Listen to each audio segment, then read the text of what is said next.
নিয়মটা একটু মনোযোগ সহকারে শুনুন। ইসলাম শরীয়তে একটা গরুতে 7 জন ভাগ দিতে পারে, 7 ভাগে কুরবানি করা জায়েজ আছে। তবে ভাই নিয়মটা শুনেন। নিয়ম আমাদের সমাজের মধ্যে যারা সমাজে ভাগ দিচ্ছে তারা কয়েক দিক থেকে এখানে ভুল করছে। ভুলটা কি? প্রথমটা হলো এই যে যখন সমাজে একটা গরু কুরবানি দেওয়া হয়, 7 জন বা 7 ভাগে কুরবানি দিচ্ছে।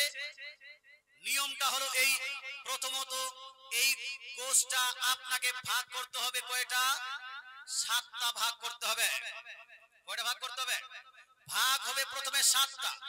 7টা ভাগ করার পরে যাকে যে যতটা ভাগ দিয়েছে, কেউ যদি 2টা ভাগ দেয় ওকে 2টা ভাগ দিয়ে দিলেন, কেউ একটা দিলে ওকে একটা ভাগ দিয়ে দিলেন, কেউ 3টা ভাগ দেয় তাকে 3টা ভাগ দিয়ে দিলেন, কেউ 4টা ভাগ দিলে ওকে 4টা ভাগ দিয়ে দিলেন।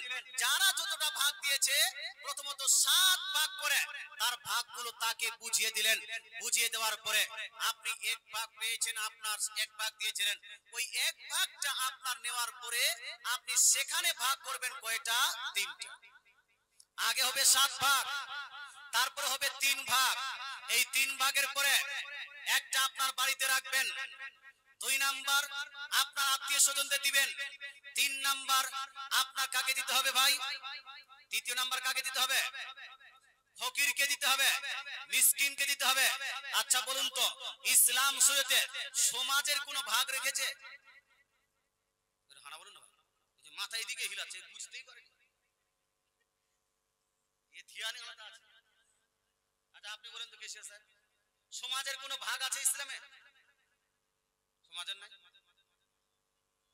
না, আপনার এখানে আছে। ইসলাম শরীয়ত বলছে সমাজের কোনো ভাগ নাই। 1 ভাগ হলো নিজের বাড়ির জন্য, 1 ভাগ আত্মীয় স্বজনদের জন্য, আর 1 ভাগ হলো ফকিরের জন্য।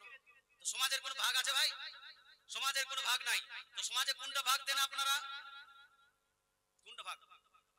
হানা বলুন না বাবা, নিজের ভাগটা তো দেন না। নিজের ভাগটা দেন। নিজের ভাগটা যদি দেন, আমার ভাগটা আমি দিয়ে দিলাম সমাজে, ব্যাপারটা আলাদা। আমি আপনাকে বলবো না যে ভাই আপনি দিলেন তো কেন দিলেন, আপনি আপনারটা নিয়ে নিচ্ছেন। আত্মীয় স্বজনের ভাগটা ওটাও কিন্তু সমাজে দিচ্ছেন না। কোনটা ভাগ দিচ্ছেন? ফকিরওয়ালা ভাগ আপনি সমাজে দিয়ে দিলেন। যখন আপনি ফকিরের ভাগটা আলাদা করে সমাজে দিয়ে দিলেন, কেন দিলেন? সমাজ থেকে বিতরণ করবে বলে।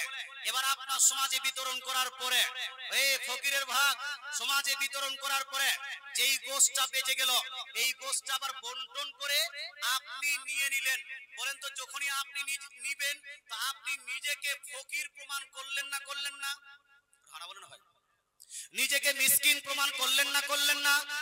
নিজেকে ফকির প্রমাণ করলেন, নিজেকে মিসকিন প্রমাণ করলেন। এই ফকির এবং মিসকিন নিজেকে প্রমাণ করাটা আপনার জন্য সঠিক হবে না। 2 নাম্বার বিষয়, যখন আপনি ফকিরের জন্য ফকিরের নিয়তে ভাগ আলাদা করে নেবেন, আপনি সেই ভাগের জিনিস, সেই ভাগের গোশত আর রিটার্ন নিতে পারবেন না। এটা আপনার জন্য জায়েজ হবে না।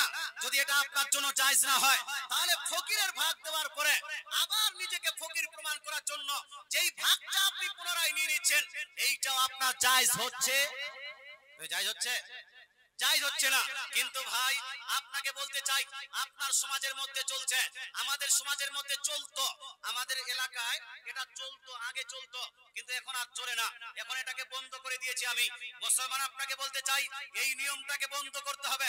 মুখিয়া মোড়লরা রেগে যেতে পারে যে না না মৌলভী সাহেব বলছে বলুক গা, আমরা কি মৌলভী সাহেব মোতাবেক চলবো নাকি?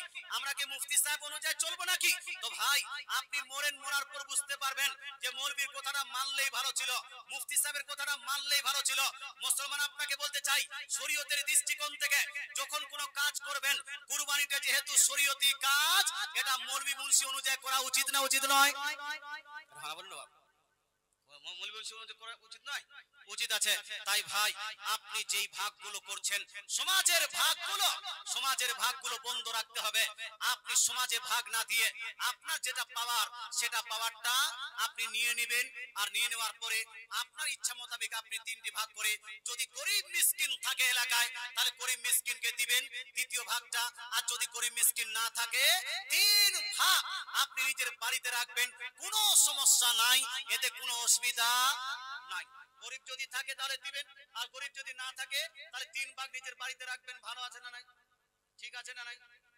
হানা বলেন না ভাই, ভাবছে এখন মানে সমাজে দিতেই হবে। সমাজে দিতে গেলে কয়েকটা ভুল।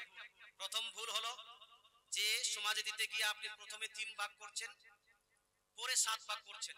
3 ভাগের মধ্যে 1 ভাগ দিয়ে দিলেন আর 2 ভাগটাকে 7 ভাগ করছেন, এটা একটা ভুল।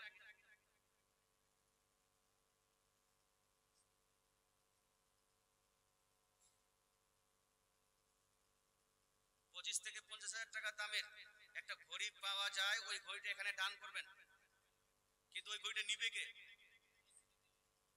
ও মসজিদে দিবে, বড় ঘড়ি, দিওয়াল ঘড়ি নাকি? আচ্ছা আচ্ছা, মাস তাহলে ঠিক আছে। আমি বললাম ওই যে হাতের ঘড়ি আছে না, খুব সব থেকে দামি ঘড়িগুলো ওই হাতের ঘড়িগুলো পাওয়া যায় তো। মাশাআল্লাহ সুবহানাল্লাহ। তোফাজ্জল হোসেন, আমি তো শুনলাম এটা বিয়ের সময় পেয়েছে ও, নাকি জি? বিয়ের হয় না? না তবুও দেওয়া জায়েজ আছে, এমনটা না যে না জায়েজ হয়ে যাবে। হ্যাঁ বলেন। ও আচ্ছা আচ্ছা, মানে নামাজের ওয়াক্ত ওখানে সেটিং করতে হবে। জোহরের টাইম হলে জোহরের টুং করতে শুরু করবে, আসরের টাইম হলে আসরের টাইম করতে হবে। আচ্ছা যাই হোক, হ্যাঁ 500 টাকা কি নাম এটা?